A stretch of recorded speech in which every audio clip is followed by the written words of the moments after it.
up to 80% of the current crop of elected leaders are not going back.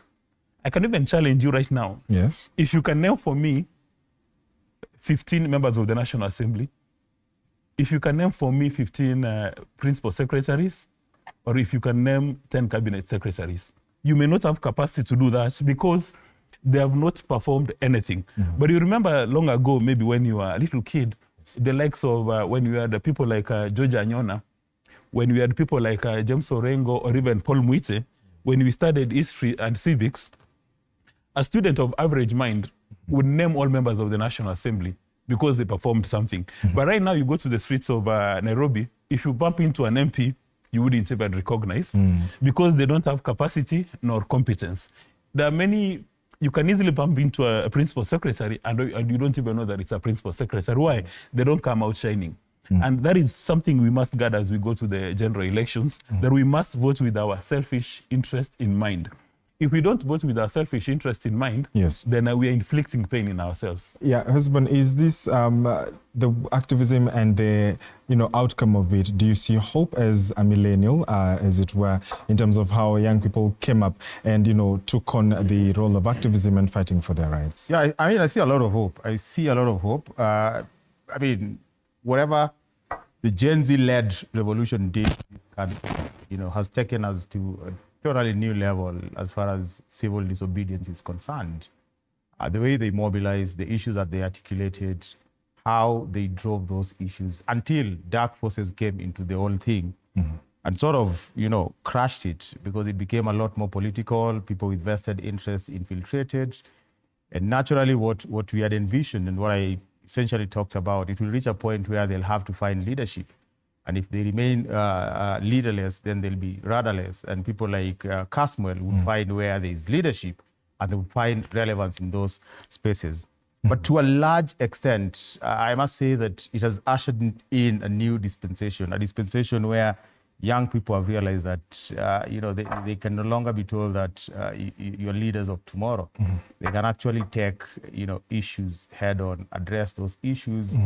And my prayer is that all these issues that they raised, the rage that we saw in 2024 and it all started in 2023, can be harnessed constructively within structures that are democratic, so that we don't fall into anarchy. There are few individuals that you may want to pick out who have distinguished themselves. But I think we may want to run away from individuals and look at issues. To what extent did they drive issues? They drove issues and brought the president to a space where the president was speaking to issues in spaces where we've never seen a president. And, guys who are part of the establishment were quick to say that this is one of the best presidents. He has come down up to Twitter spaces. And the question was, this is probably one of the presidents who did something that demanded that he had to come and become accountable on this platform. But one interesting thing going forward is that we know tribalism and ethnic mobilization is still going to be a big thing in the coming election.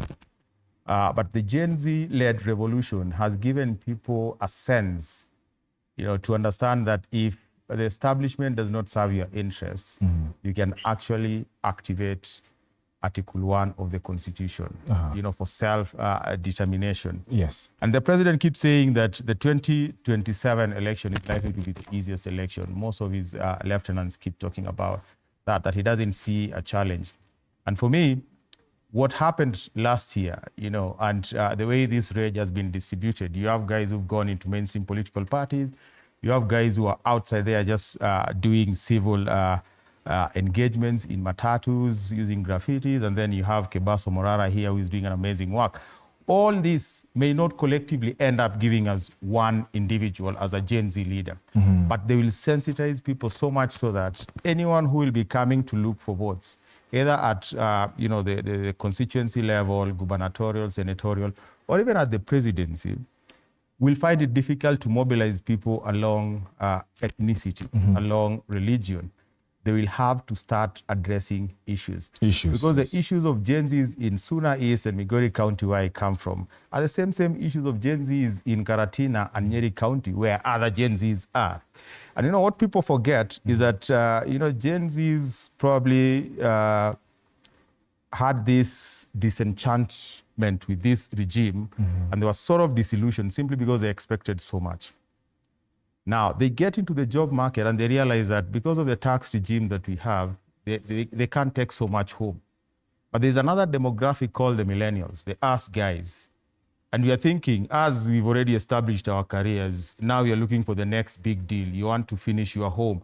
So a combination of these two groups, Gen Zs and the millennials, will be so disillusioned with this regime by the time that it is done, that it won't matter whether I'm Luo, Kikuyu, Kuria, or Kisi, anyone who is not addressing the issues on my payslip, anyone who is not addressing the issues of the cost of living, anyone who is not addressing the issues of the housing levy that I'm paying, yet I'm struggling to finish my mortgage, will not get my vote.